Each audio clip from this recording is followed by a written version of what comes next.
गूंगी बहू अंधी सास। एक परिवार में 5 लोग थे।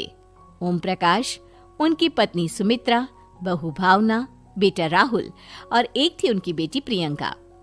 वैसे तो ओम प्रकाश और सुमित्रा के घर में सब कुछ ठीक ठाक था, लेकिन सुमित्रा की एक आदत थी। घर में कुछ भी गलत या सही हो तो वो किसी से कुछ नहीं कहती, और भावना स्वभाव की इतनी सीधी सादी थी कि अगर कोई उसके साथ गलत भी करता तो भी वो उसे कुछ नहीं कह पाती। इसी के चलते प्रियंका और राहुल घर में मनमानी चलाते रहते, क्योंकि घर को संभालने वाली औरतें इस तरह से रहती थी जैसे वो गूंगी और अंधी हो। माँ, मैं अपनी सहेलियों के साथ पिकनिक पर जा रही हूँ। ठीक है बेटा, चली जाओ। और मुझे आने में रात हो जाएगी, देर से ही आऊंगी मैं। अच्छा, कोई बात नहीं बेटा। अरे भावना, तुमको एक बार में समझ में नहीं आता क्या? नाश्ते में फिर से पराठे बना के रख दिए। कितनी बार तुमसे कहा है कि मेरे लिए ढंग का नाश्ता बनाया करो। ठीक है जी, आगे से ध्यान रखूंगी। अरे ये बहू से किस तरह से बात कर रहे हो तुम राहुल? अरे तो और क्या करूं पापा, इसको कही बात एक बार में समझ में ही नहीं आती। सुमित्रा, तुम अपने बेटे को समझाती क्यों नहीं? बहू से बात करने का ये क्या तरीका है? अरे जिसकी जैसी मर्जी आए करो, मुझे क्या। भावना बेटा, तुम भी तो कभी कुछ कहा करो। इस तरह क्यों सबकी बातें सुनती रहती हो? कोई बात नहीं पापा जी, सब ठीक है। रात को काफी देर तक प्रियंका घर नहीं आती, और जब वापस लौट कर आती है तो एक लड़की के साथ बाइक पर बैठकर। सुमित्रा और भावना दोनों ही प्रियंका को लड़की के साथ देख लेते हैं। आज तो जोर से डांट पड़ने वाली है, लेकिन मैं डर क्यों रही हूँ? माँ तो सब कुछ देखकर भी अंधी बनी रहती है। और रही बात भाभी की, वो किसी को कुछ नहीं बताने वाली। कहने को भगवान ने आवाज दी है, लेकिन गूंगी है गूंगी। अरे प्रियंका बेटा, इतनी रात को कॉलेज से लौट कर आ रही हो? कहाँ गई थी तुम? पापा, वो सहेली के घर पर थी, पढ़ाई करने के लिए रुक गई थी। अच्छा, ठीक है, जाओ अपने कमरे में जाओ और सो जाओ। सुमित्रा ने अपनी बेटी को एक लड़की के साथ इतनी रात को आते देखकर भी उससे कुछ नहीं कहा, और भावना ने भी इस बारे में किसी से कोई बात नहीं की। कुछ दिनों के बाद मामा जी का फोन आया था। उन्होंने प्रियंका के लिए कोई रिश्ता ढूंढा है।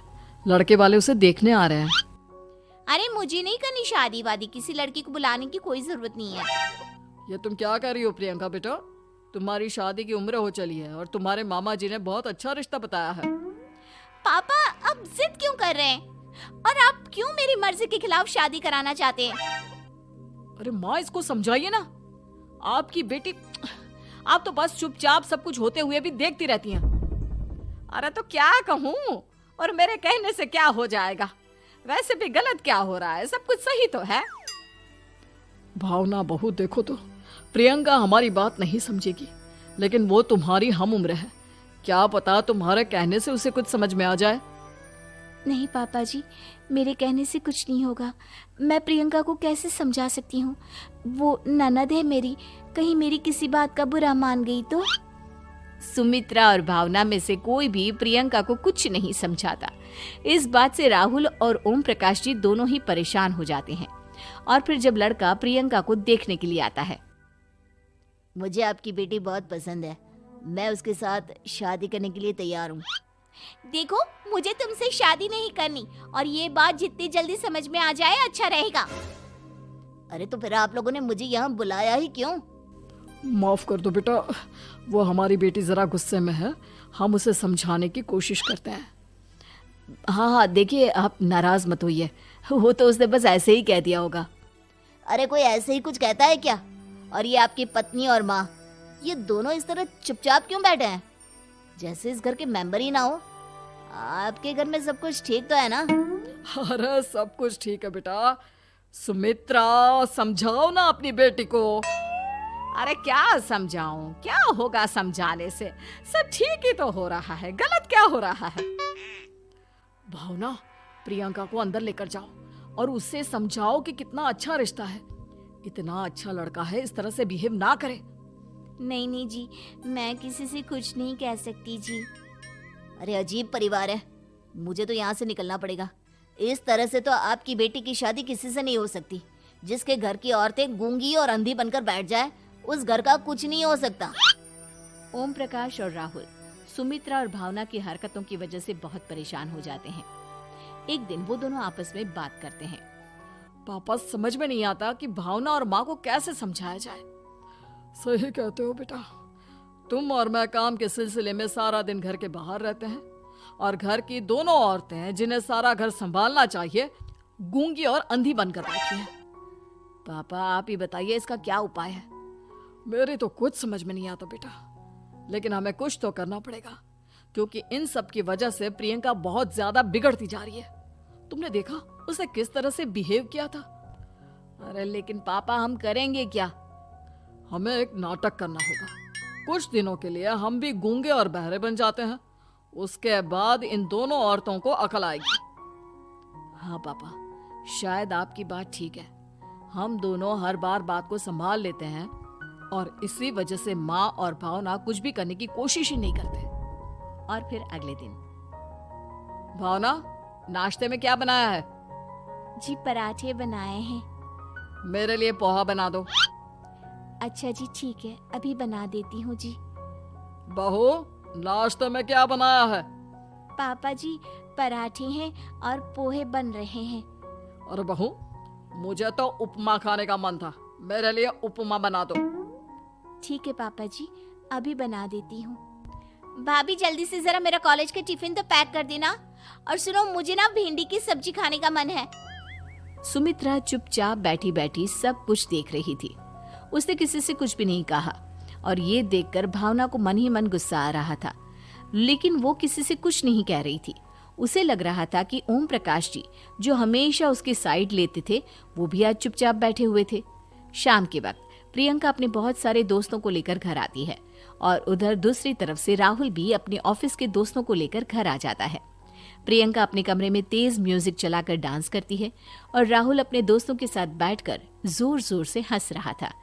प्रियंका और राहुल मिलकर पूरे घर को अस्त व्यस्त कर देते हैं, लेकिन भावना उनसे कोई शिकायत नहीं करती और सुमित्रा जी भी चुपचाप बैठी रहती है। लेकिन भावना और सुमित्रा के अंदर का गुस्सा धीरे धीरे बढ़ रहा था। फिर रात को ओम प्रकाश और राहुल एक दूसरे से बातें करते हैं। पापा, हमने इतना कुछ किया फिर भी भावना कुछ बोलती ही नहीं और माँ भी कुछ गलत करने से किसी को रोकती ही नहीं। तुम चिंता मत करो बेटा, इन दोनों के अंदर का गुस्सा भर रहा है और बहुत जल्दी बाहर आने वाला है। अगले दिन, अरे बहू, ये कपड़े धुले हैं या गंदे हैं? पापा जी कपड़े तो मैंने धोकर ही आपकी अलमारी में रखे थे। मुझे तो साफ नहीं लग रहे, एक बार और धो देना। प्रियंका, मैं सोच रहा था कि तुम्हें उस लड़के से शादी नहीं करनी है ना, मत करो। एक काम करो, वैसे भी क्या रखा है शादी वादी में, तुम्हें जो लड़का पसंद है उसके साथ जाकर कोर्ट मैरिज कर लो। इस बार ओम प्रकाश और राहुल की बात सुनकर भावना और सुमित्रा के अंदर का गुस्सा जाग उठता है। मैं किसी से कुछ कहती नहीं जी, इसका मतलब ये है कि आप लोग मुझे परेशान करते ही रहेंगे। कल 4 बार मुझसे नाश्ता बनवाया, आज पापा जी मुझसे धुले हुए कपड़ों को बार बार धुलवा रहे हैं। अरे मैं इंसान हूँ जी, कोई मशीन नहीं हूँ।